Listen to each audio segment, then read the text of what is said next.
Noong nakaraang linggo, pumunta ako sa dealer auction bago ako nagtungo sa Barrett Jackson auction. Doon, bumili kami ni Nacho ng Jeep Wrangler na nasa likod ko ngayon. Ito ay isang 2015 model na may humigit kumulang 100 at 40,000 milya sa tingin ko. Binayaran namin ito ng $7,000 na talagang napakamura. Siguro mga 50% lang ito ng tunay na halaga nito. May libo-libong dolyar na accessories ito. Sa video ngayon, bubuhayin natin ang Jeep Wrangler. Hindi ito mabebenta sa la at gusto naming palawakin ang merkado.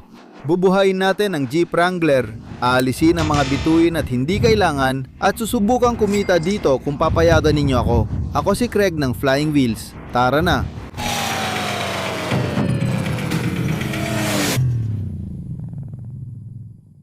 Aksidente kong nabili ang Jeep Wrangler na 6 na taon na mas bago kaysa sa anak ko. 40,000, mas kaunting milyahe at 1,500 lang ang dagdag na halaga. Nandito lang ito sa paligid. Nasa lane 1 ito na tingin ko ay ito. Hanapin natin ang Jeep na kakabili ko lang. Lampas sa mga EMG, Shelby at iba pa. Ayun ang Wrangler ko na may mga accessories. Parang $2,000 ang halaga ng mga accessories na yon. Sige, binili ko yung Wrangler sa DuPont Registry Exchange na may YouTube channel din. Nagbebenta sila ng mga matitinding kotse. Tulad ng lahat ng mga high-end na kotse na to, karamihan dito ay kanila at binebenta nila linggo-linggo. Grabe ang dami ng aftermarket accessories nitong sasakyan na to. Mula sa mga ilaw, tow hooks, LED lights, hanggang sa mga grills. May isang taong bumili ng lahat ng accessory na pwedeng bilhin para dito. May 2.5-inch high country lift suspension ito, Nito Ridge grappler na mga gulong at aftermarket na mga gulong. Sobrang daming bituin. Nacho, aalisin natin lahat ng mga ito. Okay? Masyadong maraming bagay at bawat isa rito ay may halaga. Sa tingin ko tent yon sa taas na pwedeng buksan. Malalaman natin. May mga awning sa magkabilang gilid para sa camping at fog lights kung mas stuck ka sa putikan. Linya yan mula sa isang pelikula. Kung alam mo, huwag kalimutan ang fog lights. Mukhang natrap ako sa isang latian. Aalisin natin ang mga side step na to, lilinisin at i-etch ang mga gulong gamit ang asido. Maraming bituin kaya baka tanggalin ko na lang to. Palitan ang mga taillight o gawan ng headlight correction ang mga ito. Kiskisin at pinturahan ang bumper at maglagay ng floor mat. Sa tingin ko magugustuhan ni Logan to. Kaya Logan, ang anak ko ay may 09 na may 100 at siyam na po mas bagong henerasyon kaya mas bago ang interior. Diyos ko, amoy basang aso dito. Bagong interior at dashboard, may 3.6 LV6 at kasama pang CB radio. May nag-alok na ng 7,500 at 8,000 sa Wrangler niya. Sabi ko, ibenta na natin para makabili ng mas bago. Yun ang plano. Mahal na mahal niya yon at iniisip niyang hindi niya kayang palitan dahil sa gastos niya. Pero kung nabenta niya ng 7,500, sana kumita siya ng 2,000 at nabili pa ang Wrangler na ito. Puro accessories na lang dito, iiwan na lang natin to. Ang dumi, lug kit, kailangan ng Nacho special at kaunting swerte. Tol. Maraming trabaho rito at magaling ka dito. Ano sa palagay mo ito? Sa tingin mo ba tumutugtog ito ng musika? Hindi. Para sa akin, parang isang... Siguro pwede kang magsalita gamit ang CB radio mo. Aba, iba na agad ang simula ng video na to kaysa sa inaasahan ko. Bumili kami ng Jeep Wrangler sa halagang $6,700.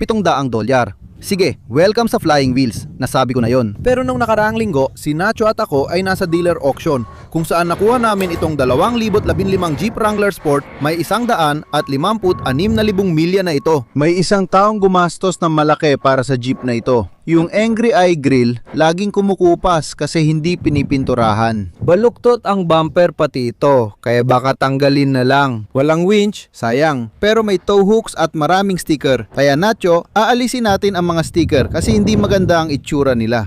Yung mga pininturahang bahagi, ewan ko. Siguro pwede iwan yung iba, pero hindi lahat. Sigurado, tanggalin ang mga ito, lihaing mabuti at pinturahan ng itim. O sige, kailangan talagang ayusin ang mga headlight, pati na rin ang fog lights. Mukhang bago ang mga gulong nito. Pero tingnan mo kung gaano kadumi ang mga rim. Galing yan sa sira o lumang rotors at pads, kaya ipapaangat ko ta sa'yo. Tanggalin mo gulong at tingnan brake pads at rotors. Wala nang pads ang mga gulong na to. Magba-brake job tayo at gagamit ng muriatic acid sa mga gulong. Huwag lang hapin para matanggal ang kalawang. Sige, ibalik natin sa dati. Alisin mo lahat ng bituin at sobra na rin itong mga bagay na to. Iwanan mo ito, alisin mo rin. Pwede mo rin pinturahan ng itim. Ayoko rin ng kupas na asul. Tatanggalin natin ang mga decal, ibabalik sa dati ang kupas na plastic. Gusto kong buksan at makita kung ano yan. Baka ibenta ko ng hiwalay.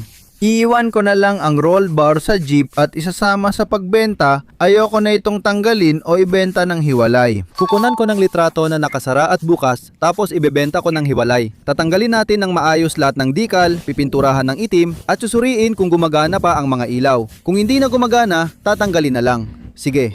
Ngayon, tungkol sa mga ilaw, tingnan mo lahat ng mga kable na to. Grabe, grabe. LED kahit saan, puro LED. Hanggang doon sa taas, pati na rin. Nako, pabayaan mo na. Huwag mong galawin ang mga dekoryenteng pyesa kung okay naman. Astig, ang ganda. May all-weather sa boofer sa trunk. Ngayon lang ako nakakita nito. Mukhang gawa ito ng Chrysler. Ngayon lang ako nakakita ng ganito. Astig. Dito ko lang rin nakikita ang subwoofer. Gusto ko itim ang toe hooks.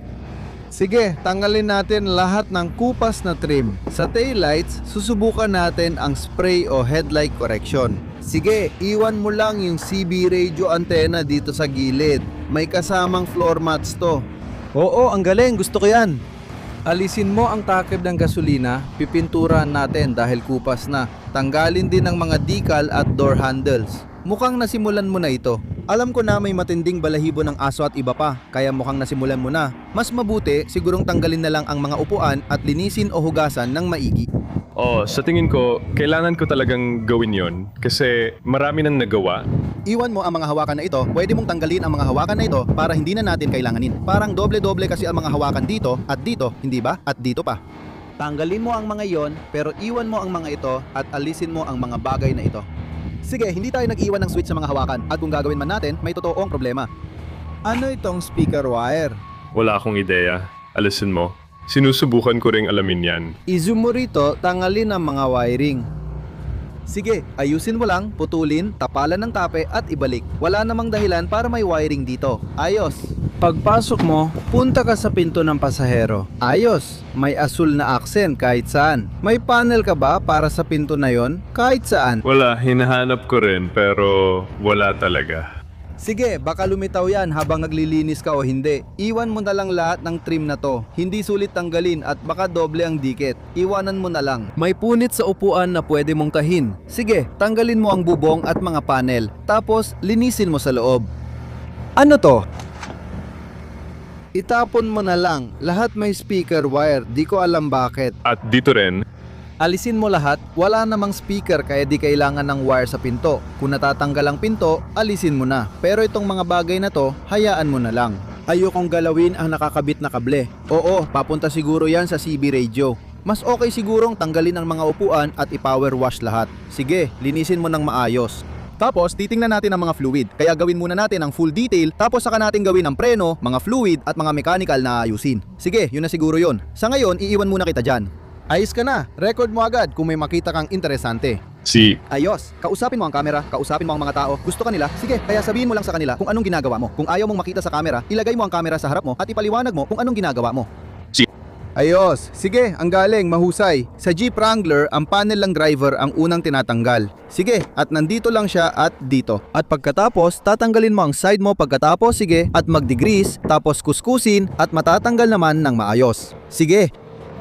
Sige, grabe to. Kaya yung isa sa mga headlight na ito, ni-wet sand ko at yung isa naman ay hindi. Ginamit ko talaga yung spray na ipinakita ni Craig sa inyo kanina. Ito, ni-wet sand ko, ito naman ginamitan ko ng spray para mapantay. Gumamit ako ng compound sa kanilang dalawa. Pero nakakabaliw lang na yung isa dito ay ni-wet sand ko. Yung isa naman, ginamitan ko lang ng spray at magkamukha sila. Ang astig nun. Grabe si Nacho sa jeep. Tinanggal niya ang mga upuan sa harap. Mabaho pa rin, pero di na kasing lala. Natanggal din niya halos lahat ng balahibo ng aso. At habang wala pa ang mga upuan, sa tingin ko lilinisin niya talaga ang mga upuan habang nakatanggal ang mga ito. Lilinisin niya ng todo-todo at susubukang alisin ang kahit anong amoy na nakakapit doon. At malaki na agad ang nagiging progreso. Kinabukasan, grabe ang laki ng improvement na ginagawa ni Nacho dito sa Wrangler. Nacho, idol ka talaga, mahal ka ng internet. Grabe ang kadiri niyan. Shampoo lang? Hindi mo naman binasa ng hose o kung ano paman. Shampoo lang. Anong shampoo? Grabe, ang bango na ngayon. Pero ang dumi talaga noon at mas maganda na ang itsura nila ngayon. Sige, kwento mo naman tungkol sa balahibo ng aso. Ano bang ginagawa mo para matanggal ang balahibo ng aso? Kasi nakita ko may teknik ka. Kaya gumagamit ako ng rubber wheel. Rubber wheel. Hawakan mo ito ng ganito. Kadalasan ito para sa pinstripes. At kadalasan gusto ko sundan ang interior, gawin ng ganito o kaya ikabit ko lang sa drill at dahan-dahan lang. Napakabagal lang. Sundan mo lang at maghanda ng vacuum. Tapos habang umiikot ito, Magandang ideya. Nakakaiwas ka ring makalangap ng balahibo ng aso. Sobrang aatakihin ang allergy ko roon. At ang resulta, Nacho, ang batang kamangha-mangha wonder kid at kamangha-mangha na ang mga upuan, mas mabango pa ang jeep. Sobrang daming wiring. Sobrang dami ng wiring nitong bagay na to. Nakakabaliw na. Hindi ko gusto yung mga ilaw na yon at kung pwede natin tanggalin, mas gusto ko yon. Itong mga button, pipinturahan ko na lang ng itim gamit ang brush. Sige, pinturahan ng itim. Mabuti na wala na ang asul. Nasaan ang dating mga hawakan? Ito ba ang mga insert? Naisip ko kung ginawa rin niyang gloss black ito. hindi. Sa tingin mo? Sige, pinturahan mo ng gloss black at itim gamit brush. Para sa lahat, malaking pagbabago yon. Paano ito tinatanggal? Pininturahan o takib lang? Yun pala talaga ang kailangan ko para matanggal sila sa bangka. Mukhang takib lang yan. Huwag mong isara. Ayokong maipit ang mga daliri ko. Mukhang mga takib lang. Hindi ko gusto ang mga yan kaya sa totoo lang Nacho, hindi ko gusto ang kahit anong asul. Maliban siguro dito mismo pero wala akong gusto sa ibang asul dito sa bagay na to. Tanggalin mo lahat ng to ha? Parang takib lang na dinikit gamit double-sided tape. Nagtataka ako kung yun niya ang ginamit. Ayokong tapikin yan kung double-sided tape na. Gusto ko lang malaman mo, kaya malamang double-sided tape din yan. Sakto dito ang maliit na microfiber o foam roller. Pwede mong tanggalin at pinturahan ng itim. Kuskusin mo lang, pinturahan ng itim. Maganda rin ang kintab ng asul na ito. Hayaan mo na lang ito ha. Pero lahat ng pumusyawan na bahagi, gusto ko lang maging itim ha. Madaling tanggalin yan. Inikot lang dyan para matanggal. Pero ito, hindi matatanggal kasi double-sided tape ang ginamit. Kaya wag mo nang tanggalin. Kaya, i-roll mo na lang o gumamit ng brush, okay? Depende sa gusto mo. Ikaw na bahala kung anong gusto mong gawin. Siguradong double-sided tape din ang takip. Kaya hindi mo matatanggal. Grabe! Hayaan mo muna ang mga asul. Tingnan na lang natin kung ano kalalabasan nila. Napansin ko rin na tinanggal mo na ang distress na bituin sa kabila. Itong isa, gawing itim. Pati ang mga ito, itim din ha?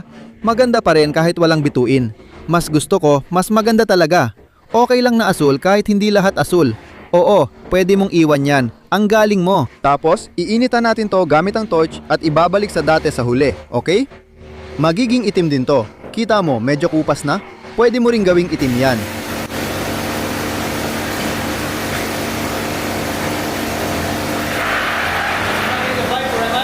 Hindi, ayos ka lang. Madali lang, parang pisil ng kalamansi. Kaya minsan, may mga tao na nadadala sa pag-aayos ng kanilang jeep at sobra-sobra na ang nilalagay na accessories. Buti na lang nakita ko ang bag na may extra trim para sa pintuan. Iiwan ko na lang ang asul na piraso, hindi naman bagay ang berde. Baka tanggalin ko na lang ang mga yon at puro wiring na lang para sa mga LED strips kung saan-saan. Kaya aalisin na lang natin lahat ng LED strips. Gusto ko ng jeep na mas simple, less is more. Okay, ayoko magbenta ng project o laruan ng ibang tao o yung parang pinapraktisan lang ng isang bata kung paano mag-wiring. Hindi maganda yon para sa pagbebenta ulit. Kaya aalisin natin lahat ng to. Tatanggalin ko ito dito at mawawala na lahat ng ito. Tanggalin lahat ng yan. At saka, gusto ko ring alisin lahat ng wiring dito. At para mas mahirapan pa tayo. Mahirap kasi kalahati ng wiring nasa roll bar, kalahati nasa loob. Hindi ko rin maitago lahat dahil kailangan ko rin putulin ng iba. Kaya may electronic na bagay doon sa loob kasi may power cable na nakakabit papunta doon. Isasaksak ko ito sa USB o power outlet para makita ang ginagawa nito sa video. Iiwan ko na lang ang wire na ito, tinanggal ko na lahat ng LED strips at hinila ko na lahat ng wiring mula likod papunta rito. Hindi ito nakakabit saan man, nakatago lang sa ilalim, kaya wala na lahat. Marami pang wiring dito sa bag ng mga wire, siguro mas marami pang wire.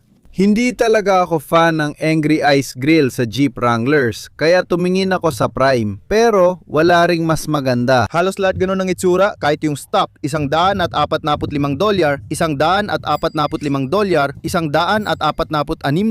para lang makakuha ng stock na grill. Ewan ko, siguro tatanggalin ko na lang ito at pipinturahan, tiisin ko na lang. Mukhang wala talagang masyadong mapagpipili ang factory grill para rito. Tara na. $83 para sa regular na factory grill. Naisip ko, paano kung ilista ko ito sa marketplace at tingnan kung may gustong makipagpalit ng factory grill nila sa Angry Ice. Maraming ilaw kahit saan at bilad na bilad pa ang mga iyan sa tinding araw sa Florida. Lahat sila gawa lang sa murang plastic at una sa lahat, madaling masira at maputpod. Pero lahat sila naninilaw kaya maganda sila tingnan kapag bago. Tapos, naninilaw na sila pagkatapos. Nakakatawa, lahat ng ilaw dito nakakonekta talaga saksakan ng trailer. Kaya kailangan kong lagyan ng takip kapag gusto mong buksan ang mga ilaw. Siguro, ikokonekta mo dito para may brake at reverse lights ka. Mukhang astig din yung ideya na yon. Interesado talaga ako dito sa takip na to. Kaya tinanggal ko yung takip. Nandito lang nakakabit siya ng velcro sa Smithy-Built o kung ano man yon. Mukhang tent talaga ito. Ibababa ko na ang tent at itatayo para makita ang kailangan gawin. Natanggal ko na rin ang strap ng hagdan. Dapat madali lang ito. Ito ngayon at ito. Sa tingin ko, yon ang unang hakbang. Wow, umaangat ito.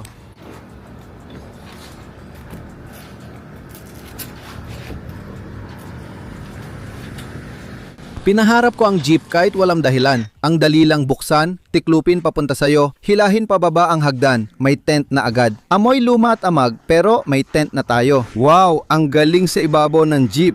Sobrang simple lang nun, ang lupet. Ang dali lang, 30 segundos lang inabot ko. May tent ka na sa ibabaw ng jeep mo, kaya pwede kang mag-camping kahit saan at ligtas ka sa ahas at oso. Gusto ko to at gagamitin ko saan man, kahit sa concert at dito matulog. Alam ko dapat isabit ang pagkain at gamit. Ganito ba talaga gamit nito sa tingin mo? Naisip ko kung para sa inumin ito. Mga inumin. Oo, mga drain. Ang galing. Sobrang laki ng nagawa ni Nacho sa Wrangler na to. Halos lahat ng bistress bituin natanggal na. Oh, maliban sa isa. Maliban sa isa, ganun nga, lalagyan natin ng panipi. Ang distress na bituin ay halos nag-iwan ng mansa sa metallic na pilak. Ngayon, gusto kong bigyan tayo ng halimbawa ng malinis at bago kumpara sa gamit na at luma. Kakarating lang ng Wrangler na ito at halos kamukha niya yung isa sa maraming paraan. Makikita ninyo ang since 1,941 na inner fender lining at pagkatapos ay since 1,941 na inner fender lining. Tingnan ninyo kung gaano kalinis at kintab na itim yon. At tingnan ninyo kung gaano nakaputlang sa atin. Tapos, maganda, hindi kalawangin na side steps, kalawangin na side steps. Bukod pa rito, maganda ang kondisyon ng rear bumper sa likod at may texture. Pero makikita mo may kalawang na nagsisimula dito. Kung ikukumpara mo, mas malinis ito kaysa sa ating ngayon. Kupas, sira, at kinakalawang na ang atin. Mukha ng luma at pangit, kaya tandaan mo ang itsura nito ngayon. Mas malinis at makintab ang ibang fender kaysa sa mapurol at kupas na fender natin. Gusto ko magbukang ganito ang jeep natin pagtapos na. At Nacho, sigurado akong kaya natin. Pag natapos tayo, tandaan mo itsura nito ngayon dahil malaki ang magiging pagbabago. Masaya ako sa trabaho ko dahil nakikilala ko ang mga taong nakapanood na ng video ko. Lumabas na ang jeep sa video kanina. Iko-consign namin ang Wrangler para sa kanya. Kaya ang pinakamahirap na bahagi ng trabaho na enjoy ko ay ang gawing mula sa isang personal na alaga ng isang tao tungo sa isang sasakyang tinatanggap ng lahat. Isang bagay na kaakit-akit para sa nakararami. Kaya Chris, ito ay talagang para sa iyo. Isa itong sasakyang malapit sa puso at may kahulugan sa likod nito, kasama na ito dito. Kaya maaari mo bang sabihin sa akin kung anong ibig sabihin ng Guam Decal? Nakakatawang kwento ito. Nasa militar ako noon at na-assign ako sa Guam. 3 taon akong nagtrabaho doon at doon ko nakuha ang jeep na ako pa nagbayad para maipadala pabalik. Bago pa talaga, Di ba? bago pa kaya isang may-ari lang. At sa totoo lang, yung jeep na yon ay nakarating na talaga sa kabilang panig ng mundo. Wow, may isang bagay talaga na espesyal dito sa Wrangler na ito. Tingnan mo to, halika dito. Kaya Logan, pareho lang ng makina ito sa Wrangler mo. Pero yan ay may nakakabit na Pro Charger. Tinatawag ba nila itong Pro Charger o Supercharger? Supercharger. Supercharger. Ito ay supercharger na nakakabit sa makina ng Wrangler mo at nilagyan ng tuner para iakma sa sasakyan. Gaano kalakas ang power nito? Sa totoo lang, 100 horsepower to. 100 horsepower talaga? Grabe. May ugong ba yan? may konting feedback ako. Pag bumibitaw, may maririnig na brrr. Oo, kaya yung mga sinabi ko sa'yo dati, hindi naman ibig sabihin na mas tataas agad ang halaga nito dahil may supercharger. Mas nagiging kaakit-akit lang siya. Kaya kung ikukumpara ng mga tao itong jeep na to sa isa pa, yung itim na jeep doon sa kalsada na may Pro Charger, mas pipiliin nila ito kaysa doon. At dahil doon, mas nagiging kaakit-akit siya na ibig sabihin, pwede tayong magtaas ng konti sa presyo. Alam mo yon, pwede tayong manatili sa pinakamataas na presyo sa market kasi may mga dagdag tayong accessories. Yung push bar ay halos kapareho nung nasa jeep ko na ginagawa natin ngayon. Ire-recommenda ko na panatilihin yung winch dito. Ulit, pinag-uusapan natin yung mga accessories na parang mas napapadali nitong maibenta yung sasakyan. Hindi naman ibig sabihin na may bibili o walang bibili kung wala itong winch. Pero kung may winch ito, titingnan nila at sasabihin, ayos, may winch na. Hindi ko na kailangang bumili pa. Mas gusto ko ito kaysa doon sa wala. Ngayon, ang ayaw ko sa trabaho ko ay ang sabihin sa'yo na kailangan kong tanggalin ito. Naintindihan ko. Sige, kailangan ng tanggalin si El Jefe. Ano ang nakasulat yan? Half a day. Ito talaga ang bati sa Guam para sa hello, parang aloha sa Hawaii. Sa Guam, half a day ang bati. Ako si Craig. Ayos yan, akala ko lifestyle yon. Half a day, gusto ko yan. Aalisin ito, kukunin ko yan. Sayang, matatanggal din ito. Mukhang napinturahan ang hood mo. Napinturahan ba dati? Oo, napinturan. Kumupas ito sa araw kaya agad nila pininturahan. Ginamit nila ang DA sender sa buong hood, kita pa ang mga marka sa pintura. Iwan ang mga ilaw at antena, mas astig tingnan.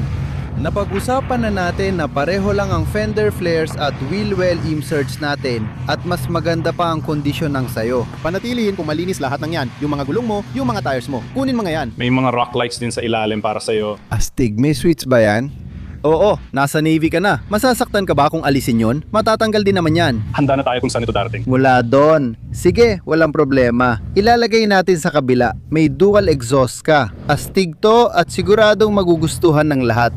Magugustuhan ng lahat ang magagandang accessories. Gusto ko sa Wrangler ang seat covers at si Logan.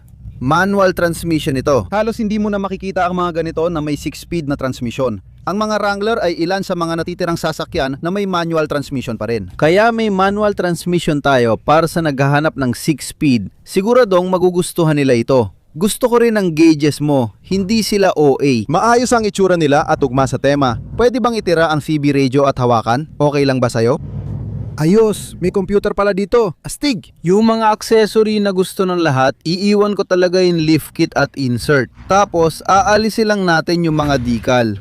Pinadali mo para sa amin. Ang astig ng jeep na to, hindi OA. Sa tingin ko, mabebenta agad. Ilang milya na? 85,000 modelong 2011. Medyo marami na rin, di ba? Yung 2011 may 3.8, yung 2012 naman may 3.6. Kung interesado ka, nakapost na ito sa www.flying-wheels.com.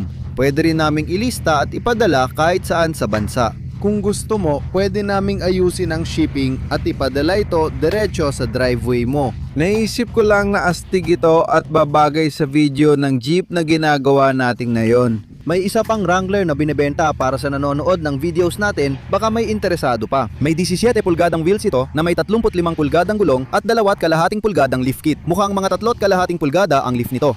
At meron din itong premium na soft top na canvas, hindi vinyl. Kaya makukuha mo yon. At sa tingin ko, may sunshade din ba ito? Oo, may sunshade din ito. Oo, kaya may sunshade dito, kaya kahit buksan mo ito, may sunshade ka pa rin dito. Para hindi ka mabilad sa araw. Astig, may Bluetooth ba ito?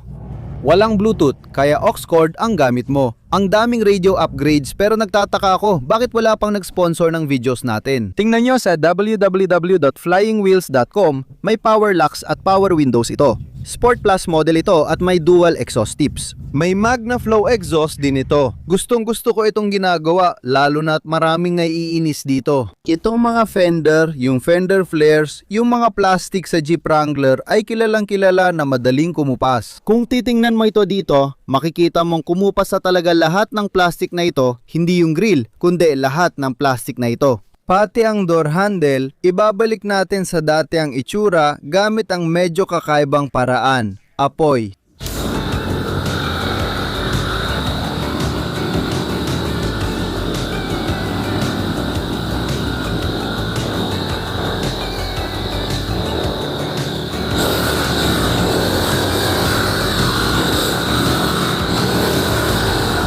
bago, pagkatapos. Kinabukasan, tingnan natin itong jeep. Habang wala ka, Nacho, ginamitan ko ng torch yung mga fender. Huwag mo munang gamitan yung torch nang wala ako. Sasamahan na lang kita next time. Sa ngayon, ako muna gagawa. At isa pa, ang baho talaga nito, parang amoy aso. Sige, kaya ginamit ko yung ozonator ko at nilagay ko siya kagabi. Ang ozonator ay parang, baka mali ang pagkakasabi ko, pero parang O3 siya imbes na O2. Alam mo na, ang oxygen ay O2. Ang ozonator ay parang O3, kaya parang mali talaga ang pagkakasabi ko. Pero tama naman yung ideya. Kinukuha nito ang hangin sa ozonator, dinadagdagan ng ikatlong bahagi ng oxygen, ginagawang O3 at inilalabas. Sa madaling salita, pinapatay nito lahat ng nasa kotse sa pamamagitan ng pagsipsip at chemical reaction. Inilalabas nito ang malinis na amoy, wala nang amoy aso. Dinala ko ito sa Home Depot kahapon at grabe tinamaan ng allergy ko. Ang bubong, sobrang kadire pa rin. Kaya tanggalin natin ang mga panel ng bubong at isprayan ng degreaser, banlawan at iwan sa araw. Sige, tungkol dito sa upuan, tingin ko may fishing line tayo, di ba? At karayom, sa tingin ko bumili ako. Tahiin mo yan dyan ha? Tapos, hipan mo na lang lahat ng dumi palabas. Anong ginawa mo para siguraduhing di matanggal ang door handle? Nilagay ko na ang bubble side. Sige, natanggal na naman yun nung isang araw. Mukhang ayos na sa loob. May dala kong shampoo. Na-shampoo mo na ba ang upuan? Oo, sige. I-shampoo mo ulit kasi mukhang madumi pa. Tapos, degrease mo buong kisame, lalo na sa mga sulok at lahat ng parte. Sana makatulong din yon sa amoy. Ngayon, tungkol naman sa kalawang at pintura. Sinubukan mong tanggalin pero hindi natanggal yung bolt na yan, tama? Parang gusto ko nang sabihin, nagamitin mo na lang ang whiz wheel para tanggalin yan. Alisin mo na lang yung bolt na yan, tapos pwede nating pupukin ng maso para maging patag ito. Baluktot kasi lahat ng to, di ba? Grabe, baka mabenta ko pa yan. At iwan na lang natin yung bumper. Ibig kong sabihin, tabingi naman talaga. Kaya kapag nakita ng mga tao yan, sasabihin nilang tabingi to. Alam mo na, magrereklamo pa rin sila tungkol dyan. Pero kung wala naman at hindi nakakabit, hindi sila magrereklamo. Minsan mas okay pang wala kaysa nandyan, pero baluktot naman. Kaya masasabi ko na gamitin mo na lang ang whiz wheel at putulin mo na lang yung bolt na yon. Dahil na strip na rin naman. Ano nasa loob? May nut sa loob. Hindi, parang nakakabit siya. Nasa bumper ito. Sige, ayos. Oo, gumamit ka ng cutting wheel at putulin mo agad kung kaya mo. Kung wala talagang choice, gagamitin ko ang sawsal sa ilalim para putulin mismo dyan. Sige, kapag natanggal na natin ito, buksan natin dito. Buksan mo yan pati yung isa. Buksan natin ang hood, pero bago yon, ipapakita ko muna ito sa'yo. Madali lang silang tanggalin. Okay, gusto ko lang na mapinturahan ito ng itim. Malamang magbibitak-bitak ang pintura. Oo, kita mo kung paano nabibitak ang pintura. Kaya baka kailangan mo itong lihain. Sige, pagkatapos pinturahan mo sila ng makintab na itim o mas maganda pa nga kung truck bed coating ang gamitin. Ipapakita ko kung ano ang truck bed coating. Itaas natin ito ngayon. Tayang grill ay napakadaling tanggalin. Gamitin mo ang flathead screwdriver sa mga clip na ito. Sige, mga 6 ito. 1, 2, 3, 4, 5, 6. Iangat mo ang pin, yung push pin, tapos tanggalin mo yung holding clip. Sige, huwag mong iwawala yan. Mula dyan, hihilahin mo pa bante ang grill at iangat pataas. Ayos! Kailangan mong tanggalin ang mga ito sa likod. Ang mga indicator light na ito ay nakakabit sa grill na ito. Sige, pag natanggal ito, gusto kong lihain lang ng bahagya gamit kamay at hugasan. Sige, pagkatapos hugasan, pipinturahan natin. Mamaya, ipapakita ko kung alin ang gusto kong pinturahan. Pag natanggal na, lilihang mabuti gamit kamay. Ayoko ng 80 o 120 pati magas pang naliha. Mga 320 o 220 ay ayos na. Gasgasan lang lahat, linisin. Sige, kailangan mong hugasan lahat pagkatapos mong lihain. Ito ang magic na solusyon, okay? Ito ay truck bed coating. Mag-ingat ka kung anong truck bed coating ang gagamitin mo. Depende na yan sa gusto mo. Mag-i-spray lang tayo ng manipis kasi nag-iiwan ito ng patong, okay? I-spray natin ng manipis ang lahat. Yung grill, bumper, side steps, lahat gamit ito. Hindi ito sobrang matte, hindi rin sobrang makintab. Mag-iiwan lang ito ng magandang textured satin finish sa lahat. Mapapansin mo na parang may texture na rin ito, katulad ng roll bar.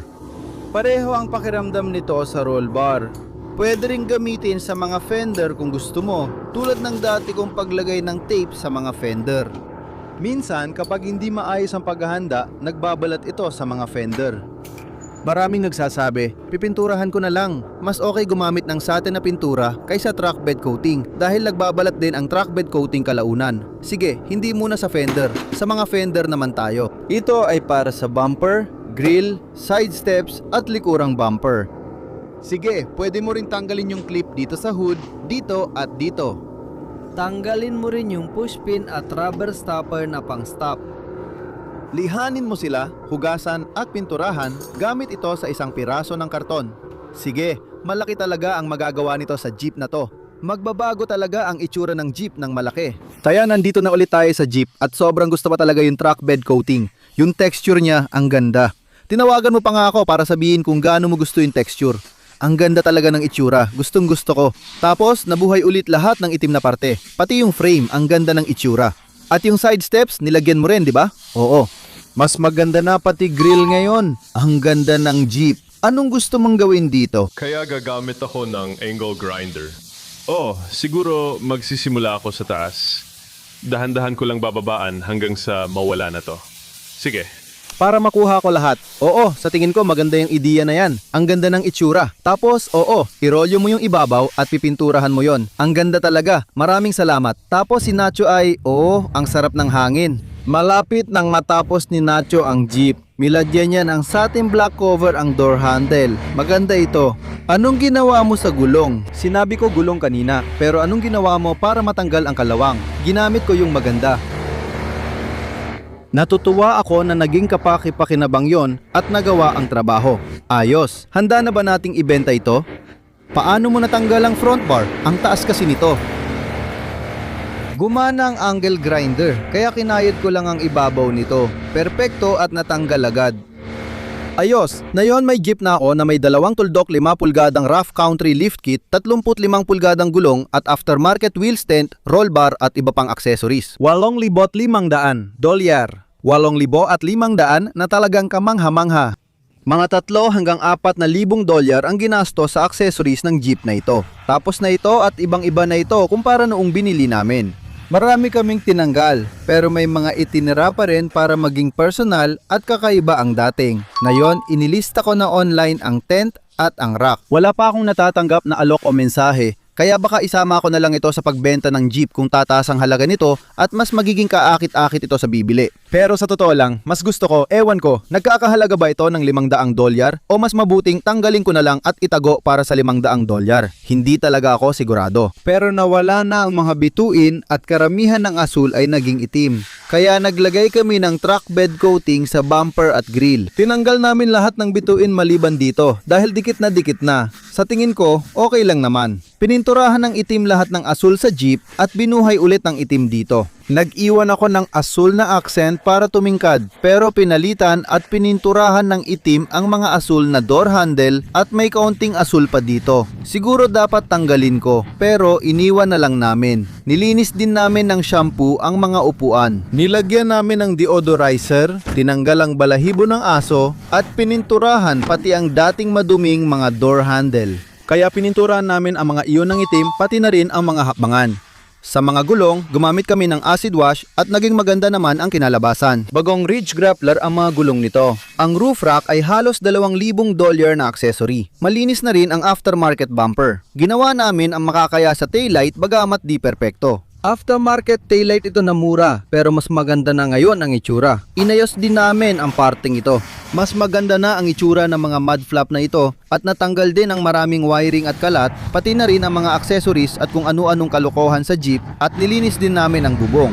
Ngayon, na-drive ko na ang jeep. Maayos ang takbo at pag-shift. Tahimik ang makina, walang kalansing at malinaw na nilinis ang headlights. Ngayon, nagbayad ako ng 7,000 at 500 dolyar para sa jeep na ito. Umabot na sa mga 8,000 dolyar ang nagastos namin kasama ang libor. Sa tingin ko, meron tayong 2,015 jeep na may 156,000 milya. Meron ba tayong jeep na nagkakahalaga ng 12,000 dolyar? Sa tingin ko, na may hardtop freedom roof? Masasabi kong malamang na 12,000 dolyar ang halaga ng jeep na yan. Sa tingin ko, ilalagay ko ito sa website ko ng 13,000. 2,015 ito. Ilalagay natin ng 13,000. Tingnan natin kung ano ang kalalabasan. Gumawa ka ng YouTube special kapag may interesado. 11, 11 limang tsak maganda ang resulta. Alam mo, 11. Kung may gusto nito sa YouTube at sumusuporta sa channel, tsak maganda ang resulta at makakakuha ka ng 2,015 Wrangler. Ibebenta namin ito ng $11,000 sa www.flyingwheels.com. Kukuhaan ko na ito ng mga litrato mula sa bawat anggulo. Makikita mo ulit kung paano tumatama ang araw sa kanto ng jeep, kaya pipikturan ko ito. Pagkatapos, iikot ko ang jeep para pikturan ulit. Sa kabilang side, ilalagay ko ito sa marketplace at ipopost sa website namin para ibenta at kikita tayo ng malaki. Sabihin na nating nakuha natin ito sa halagang 8,500 kung mabebenta ko ito ng 12,500. Kumita tayo ng $4,000 sa isang masayang proyekto. Kaya maganda ang tubo natin sa isang Wrangler. Ito ay isang Barrett Jackson na sasakyan na binili namin kasama ng Range Rover ko noong linggong yon. Kaya kahit wala kaming nabili sa Barrett Jackson, nakakuha pa rin kami ng 2 o 3 sasakyan noong linggong yon. Escalade ito. May Range Rover din, kaya 3 sasakyan. Mananatili pa rin ang Escalade at Range Rover. Pinalitan namin ang suspension ng Range Rover at Escalade. Kung ano-anong klase ng trabaho sa pinakamurang bagong body style na Escalade na nabili ko. Maraming kailangan gawin, kaya magiging video rin yon. Kaya salamat sa panonood. Pinahahalagahan ko ang suporta. Palagi. Binabasa ko talaga ang mga komento, kaya sabihin nyo kung ano ang gusto nyo at kung ano ang hindi nyo gusto. Shoutout kay Nacho, sobrang galing niya. Hindi ko magagawa to kung wala siya. Ang saya makita ang paglago ng negosyo. Kumuha na rin ako ng manager dahil sa dami ng ginagawa ko. Hindi ko kayang gawin lahat mag-isa. Hindi ko kayang ayusin tong bagay na to. At patakbuhin ng back-end, sagutin ang mga tawag, ipakita ang mga kotse, at i-follow up ang mga leads. Sobrang dami ko talagang ginagampan ng tungkulin. Kaya mo nakikipa kung paano muling lumalago ang negosyo dito sa Florida. Siyempre, tandaan mo, sabi ko, unti-unti pero tuloy-tuloy na paglago. Yan ang nangyayari at nangyayari ito dahil kailangan. Kaya salamat sa panonood at magkikita tayo ulit, paalam.